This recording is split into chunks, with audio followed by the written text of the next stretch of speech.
একটানা ১৬ মাস ধরে ২০ জন টিবি রোগীকে নিউট্রিশন সাপোর্ট দিয়ে চলেছেন মেমারি হাসপাতালে আমেরিকার Las Vegas University of Nevada medical কলেজের অধ্যাপক ও কার্ডিওলজি বিভাগের ডিরেক্টর প্রবাসী বাঙালি চিকিৎসক তথা মেমারির কৃতি সন্তান ডক্টর বুদ্ধদেব দা। তার আর্থিক সহযোগিতায় স্থানীয় প্রতিনিধি শেখ শামসুদ্দিনের ব্যবস্থাপনায় মেমারি হাসপাতালে ২০ জন যক্ষ্মা রোগীর হাতে পুষ্টিকর খাদ্য প্রদান করা হয়। উপস্থিত ছিলেন মেমারি ১ সমষ্টি স্বাস্থ্য উন্নয়ন আধিকারিক ডক্টর দেবাশিস বাংলা, পঞ্চায়েত সমিতির জনস্বাস্থ্য কর্মাধ্যক্ষ আব্দুল হাকিম, মেমারি ব্যবসায়ী কল্যাণ সমিতির সাধারণ সম্পাদক রামকৃষ্ণ হাজরা, প্রবাসী চিকিৎসক প্রতিনিধি ও সমাজসেবী শেখ শামসুদ্দিন, শামসাদ আলম পরি, যক্ষ্মা বিভাগের দায়িত্বপ্রাপ্ত অভিষেক ব্যানার্জি ও স্বাস্থ্যকর্মী সহ বিশিষ্ট ব্যক্তিবর্গ।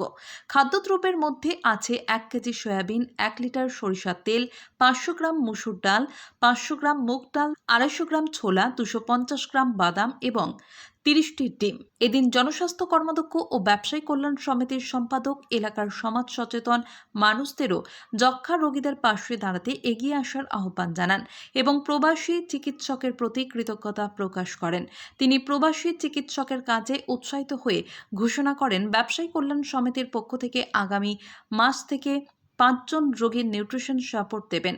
হাসপাতালের যক্ষ্মা বিভাগের অফিসার অভিষেক ব্যানার্জি জানান, এই মুহূর্তে ব্লকের ১০০ জন যক্ষ্মা রোগী চিকিৎসাধীন আছেন, তার মধ্যে ৬৯ জন বিভিন্ন মাধ্যমে নিউট্রিশন সাপোর্ট পাচ্ছেন।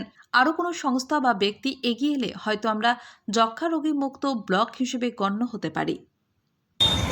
আজ সেই দুস্থ টিবি রোগীদের যেটা আমাদের ডাক্তারবাবুর দ্বারা প্রদত্ত খাবারগুলো প্রদান করা হয়, সেই অনুষ্ঠানে আজকে আমরা আবার হসপিটালে এসেছি।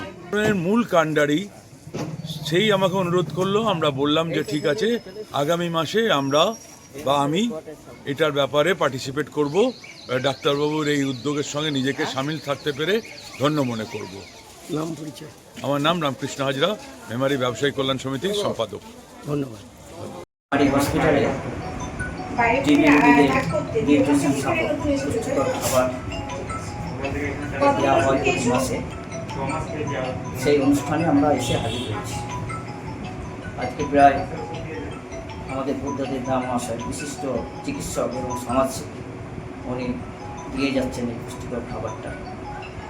১৬ মাস ধরে পুষ্টিকর খাবারটা দেওয়া হচ্ছে টিবি রোগীদের। আপনার কাছে কোনো আপডেট আছে? হ্যাঁ, এই খাদ্য পাওয়ার পর টিবি রোগীরা সুস্থ হতে যে সময় লাগে, তার আগেই কিন্তু এরা পুষ্টিকর খাবারটা খাওয়ার ফলে অতি দ্রুততার সঙ্গে কিন্তু সুস্থ হয়ে যাচ্ছে, সেরকম খবর এলাকায় রয়েছে। আমরা তাদের সাথেও কথা বলেছি, তারাও এটা পেয়ে খুবই খুশি, কারণ বেশিরভাগ গরিব মানুষ তারা পুষ্টিকর খাবার সবসময় নিজেরা জোগাড় করতে পারে না। এই পুষ্টিকর খাবার দেওয়ার ফলে তার অত্যন্ত ভালো উপকৃত হচ্ছে। নাম পরিচয়? আব্দুল হাকিম, জনস্বাস্থ্য কর্মাধ্যক্ষ, মেমারি ১ পঞ্চায়েত। ধন্যবাদ। আমার রানিং পেশেন্ট মোটামুটি ধরুন এই মুহূর্তে ১০০ জনের কাছাকাছি। কতজন খাবার পাচ্ছি? ওই ৬৯ জন মতো পাচ্ছে। বাকি ৩০ জন মতো আমরা বলেছি, অনেকজনকে অনুরোধ করেছি, বা আমাদের যে জিপিগুলো আছে পঞ্চায়েতের প্রত্যেকেই বলা আছে, প্রধান সাহেবরা রয়েছেন, ওনারাও হয়তো দেবেন আশা করছি। আমাদের লিস্ট রেডি হয়ে গেছে। বা আমাদের যদি ডোনার কোনো যদি সহায়তার ব্যক্তি এগিয়ে আসেন ডোনেট করার জন্য, তার সাথে আমরা কথা বলবো বা বলেওছি বিগত দিনে। বা যদি আরও যারা সমাজসেবী রয়েছেন তাদেরকে অনুরোধ করবো, যদি এগিয়ে আসেন তাহলে খুব ভালো হয় আর কি। এই জোনাত্রিশিক পেশেন্টকে যদি, টিবি পেশেন্টকে যদি খাবার দেন, কারণ অ্যাকচুয়ালি হচ্ছে নিউট্রিশন সাপোর্টটা টিবি পেশেন্টের খুব দরকার।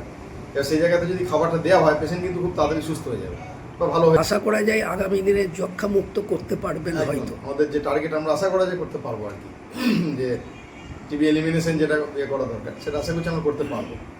বাকি রুগীর সংখ্যা আস্তে আস্তে কমছে। আপনার নাম পরিচয়? আমার নাম হচ্ছে অভিষেক বন্দ্যোপাধ্যায়, আমি STS মেমারি আড়াইছি। ধন্যবাদ। Thank you.